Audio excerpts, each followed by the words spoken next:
think about how we solve this problem is that we solved it with science, right?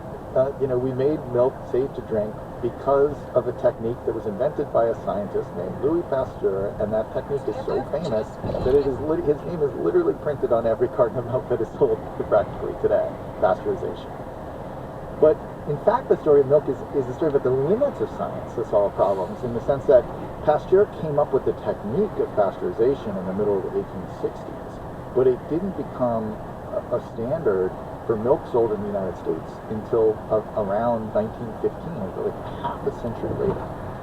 And that is because on its own, the technique is insufficient to actually change the world. You need people to get the idea into circulation. And that took a whole other set of characters. That took activists, that took performers, that took, the legislation that was passed mandating that people sell pasteurized milk. And there were a whole generation of pasteurization advocates. It was like a social movement back then, which sounds strange that people were fighting over milk, but it was a fight that had to happen.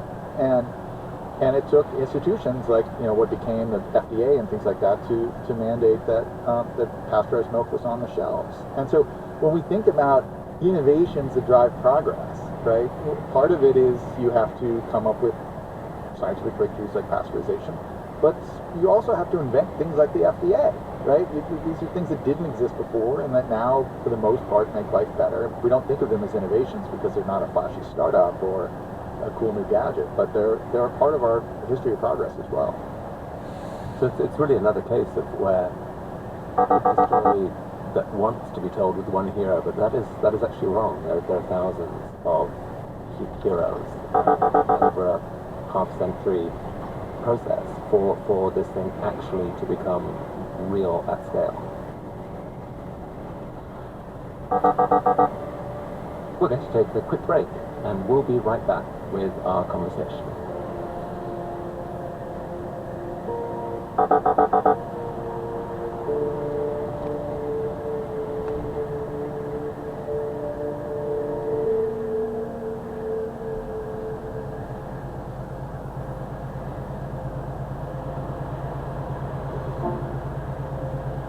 Steve, I want to shift direction a bit and think about the sort of, I'm going to say that the optimism trajectory that you have been on over the last 20 years. I think of you as a deeply, naturally sort of optimistic person. I think you once read a book called Everything Bad is Good for You or something like that. And you look like, I think like me, look for the story that can